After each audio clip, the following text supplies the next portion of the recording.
Nous sommes plus que vainqueurs par Jésus-Christ qui nous a aimés.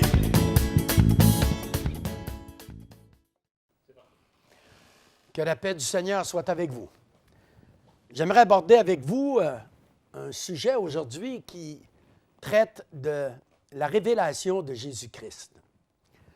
Dans l'Évangile de Matthieu, au chapitre 16, Jésus, à partir du verset 13, étant arrivé dans le territoire de Césarée de Philippe, demanda à ses disciples, « Qui dit-on que je suis, moi, le Fils de l'homme? » Ils répondirent, les uns disent que tu es Jean-Baptiste, les autres Élie, les autres Jérémie ou l'un des prophètes. Et vous, leur dit-il, qui dites-vous que je suis? Simon-Pierre répondit, tu es le Christ, le Fils du Dieu vivant. Jésus, reprenant la parole, lui dit, tu es heureux, Simon, fils de Jonas, car ce ne sont pas la chair et le sang qui t'ont révélé cela, mais c'est mon Père qui est dans les cieux.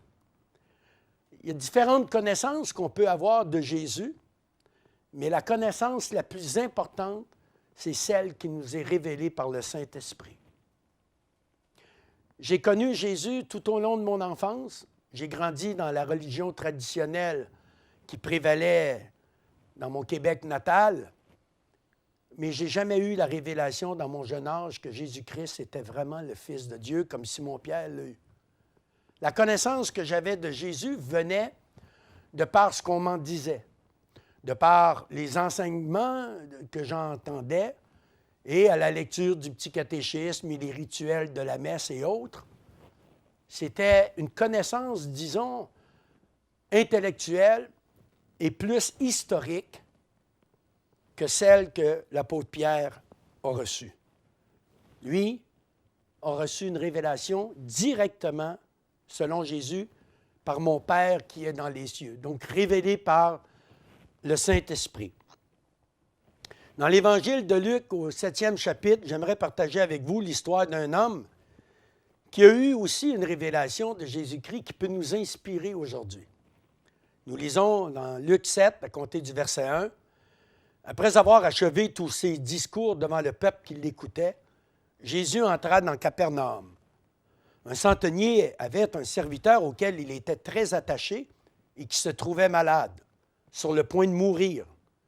Ayant entendu parler de Jésus, il lui envoya quelques anciens des Juifs pour le prier de venir guérir son serviteur.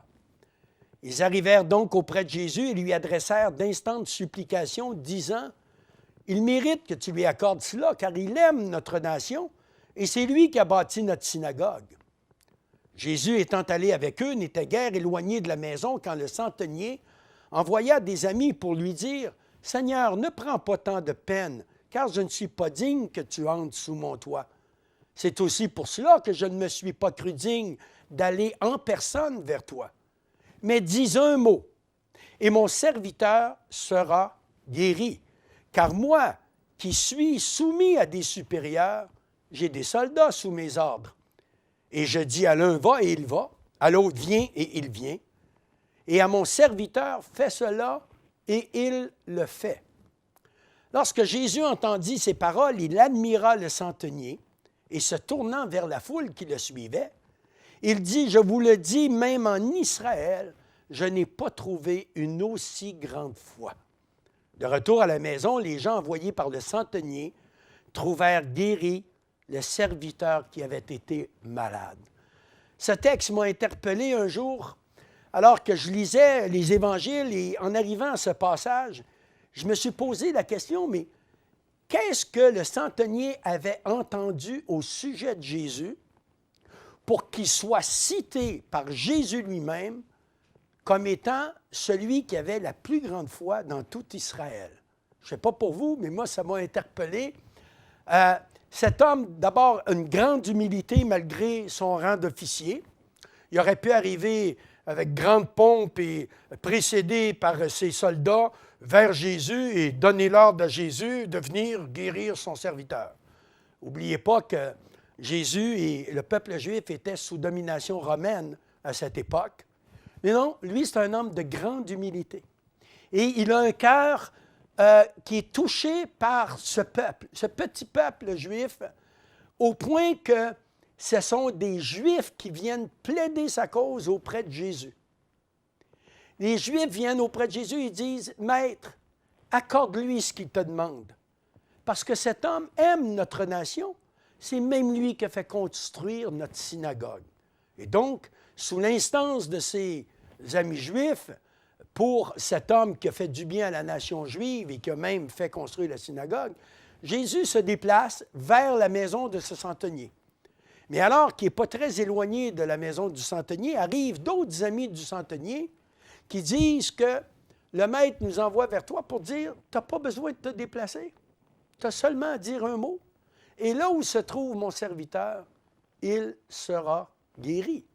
Car moi qui suis officier, j'ai quand même des supérieurs au-dessus de moi. Et j'ai des soldats sous mes ordres. Et quand je dis à un soldat va, il va. Quand je dis à un soldat viens, il vient. Quand je dis à un serviteur fais cela, il le fait. Donc toi, Jésus, tu n'as pas à te déplacer. Dis un mot et mon serviteur sera guéri. Le centenier, quoiqu'officier, avait des supérieurs au-dessus de lui. Donc, c'est un homme qui est habitué à obéir. C'est un homme qui a la révélation de ce qu'un rang, un grade, peut donner comme autorité à une personne. Il continue en disant, « Et moi, j'ai des soldats sous mes ordres. » Et ces soldats ont été enseignés et entraînés à obéir aux ordres. Quand je dis à un soldat « va », à cause de l'autorité avec laquelle je suis revêtu, eh bien, le soldat a intérêt d'aller quand je lui donne l'ordre d'aller. Il a intérêt de venir quand je lui donne l'ordre de venir parce que je suis revêtu de l'autorité. Quelle révélation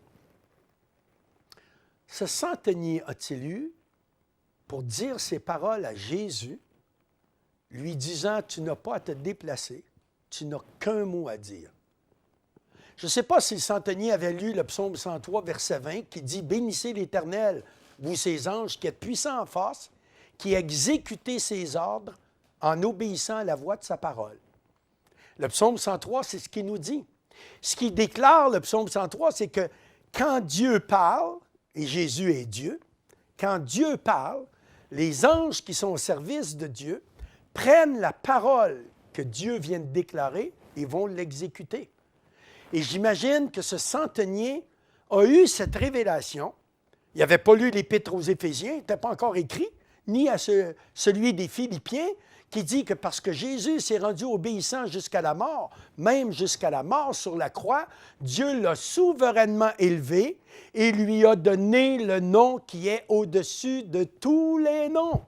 Ce n'était pas encore écrit, donc il n'a pas pu l'apprendre par les Écritures.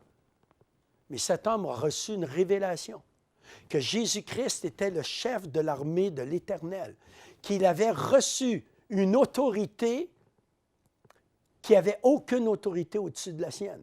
Et qu'avec cette autorité de laquelle Dieu l'avait revêtu pour son ministère ici-bas, il n'avait qu'un mot à dire. Et les anges qui sont au service de Dieu iraient exécuter la parole que Jésus déclarerait. Et cela a fait arrêter Jésus. Et il dit à la foule qui le suit, je vous le dis même en tout Israël, je n'ai pas vu une aussi grande foi. Qui d'entre vous a un jour reçu la révélation que Jésus-Christ est le Fils de Dieu? Qui a reçu parmi vous la révélation que parce qu'il s'est rendu obéissant jusqu'à la mort, même jusqu'à la mort sur la croix, il a été souverainement élevé, il est assis au-dessus de toute puissance, de toute domination, de toute autorité, et a reçu le nom qui est au-dessus de tous les noms. Mon frère, ma sœur, j'aimerais te dire aujourd'hui qu'il y a des noms qui sont terribles, des noms qui font peur. Quand tu entends le mot divorce, quand tu entends le mot cancer, il y a de quoi avoir peur. Mais est-ce que tu as la foi pour déclarer que le nom de Jésus est plus grand que le divorce, plus grand que le cancer, plus grand que la maladie, plus grand que toutes tes impossibilités, et que Jésus, comme au temps de ce centenier, n'a qu'un mot à dire et tu peux être guéri. Un mot à dire, ta situation peut changer parce qu'il est toujours le même. Il n'a pas changé. Jésus est ressuscité. Non seulement il est mort pour nos péchés, non seulement il s'est chargé de nos infirmités, de nos maladies, de nos douleurs, de nos souffrances sur la croix, mais il est ressuscité. Et aujourd'hui, la Bible nous dit qu'il est assis à la droite de Dieu et qu'il intercède en notre faveur. Moi, un jour, j'ai eu la révélation que Jésus-Christ était le Fils de Dieu. Lors de ma nouvelle naissance. Pas longtemps après ma nouvelle naissance, j'ai été invité dans une assemblée où j'ai entendu prêcher la parole de Dieu avec foi, avec onction. C'est la première fois que j'entrais dans une église qui était différente de celle que j'avais connue dans mon enfance. Et pour moi, ce n'était même pas une église parce qu'il n'y avait pas de statue, il n'y avait pas d'hôtel, il n'y avait pas de vitraux. C'était juste une salle ordinaire. Mais il y avait une présence dans cette salle qui m'a interpellé. Et après quelque temps de louange, d'adoration, un homme s'est levé, a pris la parole de Dieu et a commencé à proclamer la parole de Dieu. Et il y a une voix qui me disait à l'intérieur de moi, c'est ce qu'il te faut. Il te faut une Bible. C'est la parole de Dieu qui est la vérité. C'est la parole de Dieu qui va répondre à toutes tes questions. C'est la parole de Dieu qui va faire de toi un enfant de Dieu. C'est la parole de Dieu qui va te sauver. C'est la parole de Dieu qui va te guérir. C'est la parole de Dieu qui va te délivrer. Achète-toi une Bible. Et je me suis acheté une Bible. Et la réunion suivante, ce même homme de Dieu a apporté un message et il a prié pour ceux qui voulaient donner publiquement leur vie à Christ, reconnaître qu'ils avaient péché contre Dieu, et bien, à travers une réelle repentance, de s'avancer et qui prieraient pour nous. Et j'ai couru en avant. Oh, vous n'aviez pas besoin de me dire que j'étais pécheur. Je le savais que j'étais pécheur. Il y avait plein de monde autour de moi pour me rappeler que j'étais pécheur, mais personne pour m'offrir une solution. Jusqu'à ce jour où un homme d'affaires a eu l'audace de me dire, « Michel, quand tu en auras assez de mener ta vie tout seul, donne-la au Seigneur Jésus-Christ. » Et c'est ce que j'ai fait. J'ai donné ma vie à Christ, mais je n'étais pas enseigné de la parole de Dieu. On ne m'avait jamais parlé du Saint-Esprit. Je n'avais jamais vécu une expérience avec le Saint-Esprit. J'avais crié à Jésus du fond de ma détresse. Il a entendu mon cri, m'a délivré de 18 ans de consommation de drogue, a fait de moi un homme nouveau, mais je ne le savais pas. J'étais sauvé, mais je ne le savais pas, parce que je n'avais jamais lu la Bible. J'avais jamais entendu prêcher la parole de Dieu comme je l'entendais. Et à la fin de son message, quand il a fait l'appel, j'ai couru en avant pour donner ma vie à Christ. Et là, il a prié pour que je reçoive le baptême du Saint-Esprit. Quand le Saint-Esprit m'a touché, j'ai su que Jésus-Christ était véritablement le Fils de Dieu. Je suis sorti de cette réunion, je volais, je ne portais plus terre. Il y avait quelque chose de transformé en dedans de moi. Je savais que Jésus-Christ était vraiment le Fils de Dieu. La même révélation que l'apôtre Pierre a eue 2000 ans passés, je venais de la recevoir. C'est extraordinaire. Et là, j'avais une foi que pour moi, il n'y avait plus rien d'impossible. Jésus est vivant. Il est le Fils de Dieu. Et là, je priais pour les malades. Je faisais tout ce que je croyais qu'il était encore possible de faire aujourd'hui. Mais mon entourage a commencé à me dire « Oh, attends une minute, le jeune. Tout feu, tout flamme. Mais tu verras que ça ne marche pas aussi facilement que ça. » Puis, ce que j'appelle les vieilles bûches, des fois dans l'Église, les religieux, qui veulent éteindre le feu qui est en toi parce qu'eux, ils l'ont perdu et ça les dérange que toi, tu sois en feu et eux pas. Sors de là, ça presse. Perds pas ton feu. Garde le feu de Dieu. Garde la révélation que Jésus-Christ est le même hier, aujourd'hui, éternellement. Il n'a pas changé. Et c'est la révélation que le centenier a eue. J'ai reçu cette révélation. Et Dieu merci, je ne l'ai pas perdue. Mais j'ai vu autour de moi beaucoup de gens qui se sont convertis en même temps que moi, qui ont fait naufrage par rapport à la foi, qui ont perdu le feu qu'ils avaient reçu. Que oui, c'est vrai, Jésus au temps d'eux, mais c'est plus comme ça aujourd'hui. Et ils ont commencé à raisonner. Et le doute et l'incrédulité se sont installés. J'aimerais en conclusion terminer avec ce Passage de l'Évangile de Marc au chapitre 8, à compter des versets 22. Ils se rendirent à Bethsaïda et on amena vers Jésus un aveugle qu'on le pria de toucher. Il prit l'aveugle par la main, il le conduisit hors du village, puis il lui mit de la salive sur les yeux, lui imposa les mains et lui demanda s'il voyait quelque chose. Il regarda et dit, « J'aperçois les hommes, mais j'en vois comme des arbres et qui marchent. » Jésus lui mit de nouveau les mains sur les yeux, et quand l'aveugle regarda fixement, il fut guéri et vit tout distinctement.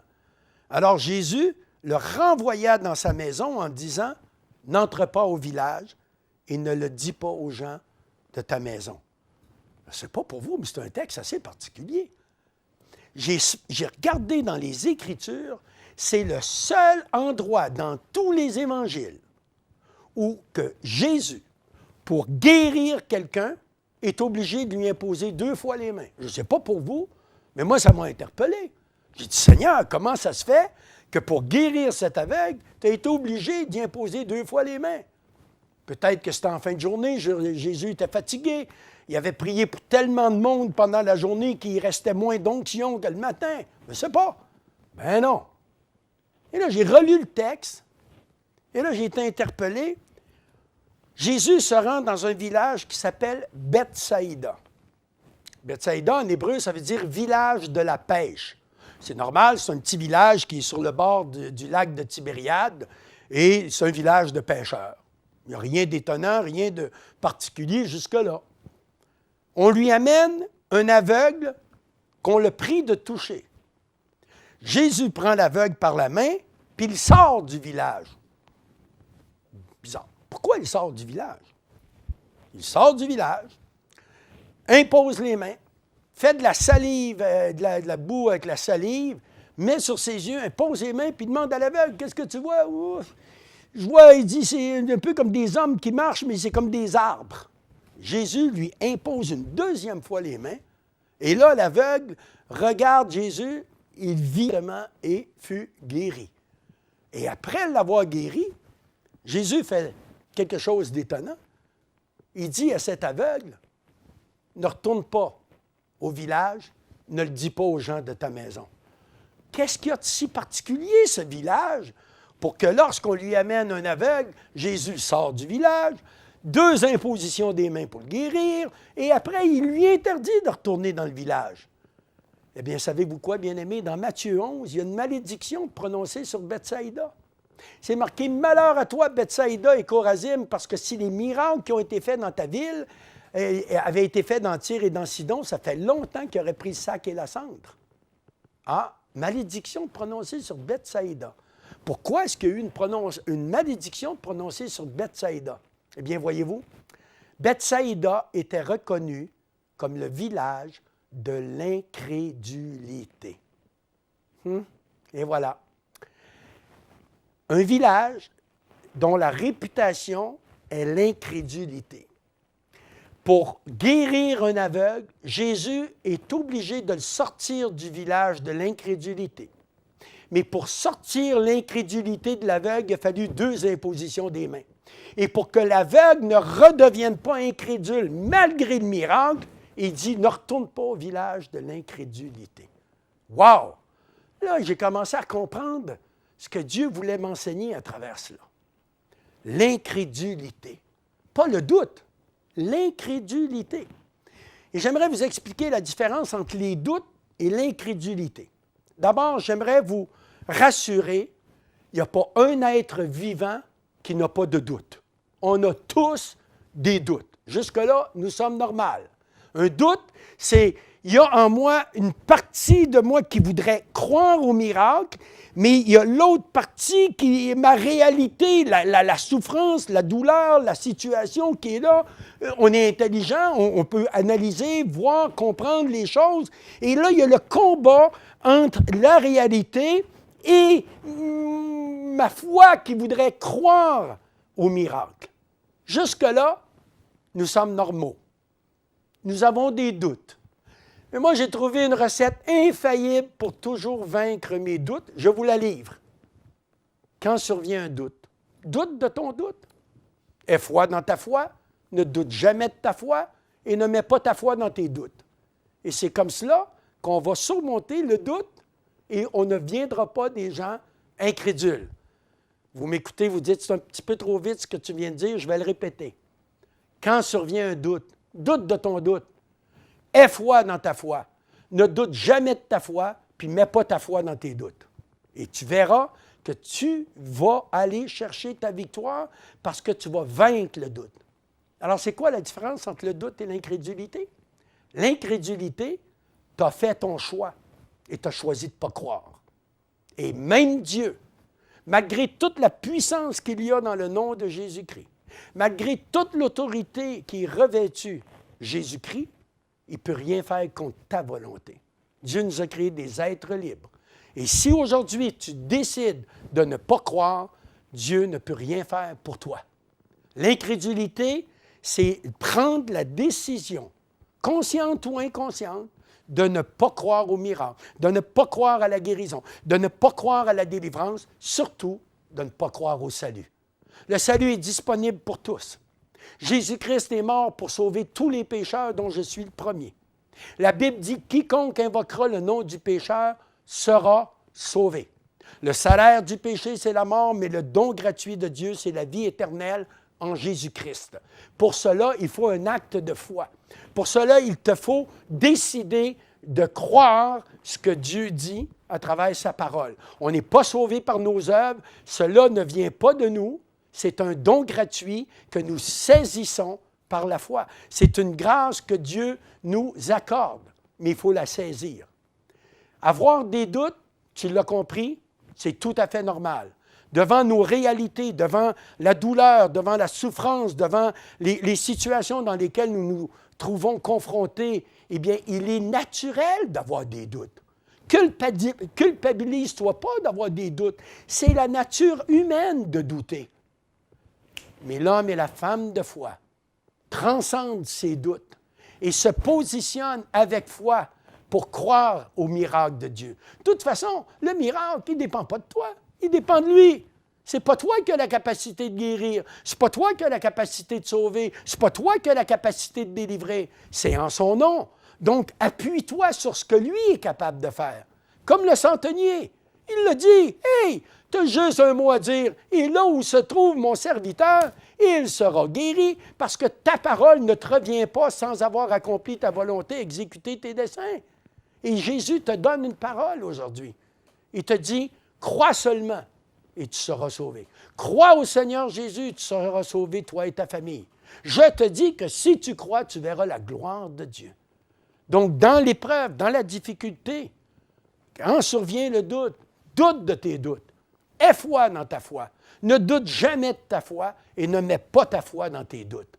Nourris-toi de la parole de Dieu parce que la foi vient de ce que j'entends de la parole de Dieu. Donc, plus j'entends la parole de Dieu, plus je vais construire ma foi. Et après, j'aurai toujours le choix de décider de croire la réalité ou de croire ce que me dit Dieu à travers sa parole.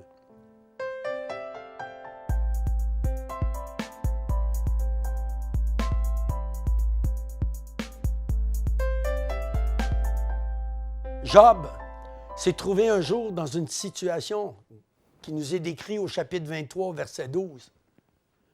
Et devant l'intensité de sa réalité, Job dira au verset 12 du chapitre 23, « J'ai fait plier ma volonté à l'obéissance de sa parole. » Il y a un combat dans nos pensées quand on est face à une réalité.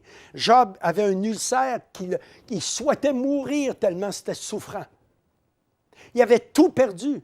Il n'y avait pas d'espoir pour lui, sinon que sa foi de s'accrocher aux promesses de Dieu et que c'est Dieu qui aurait le dernier mot dans sa situation.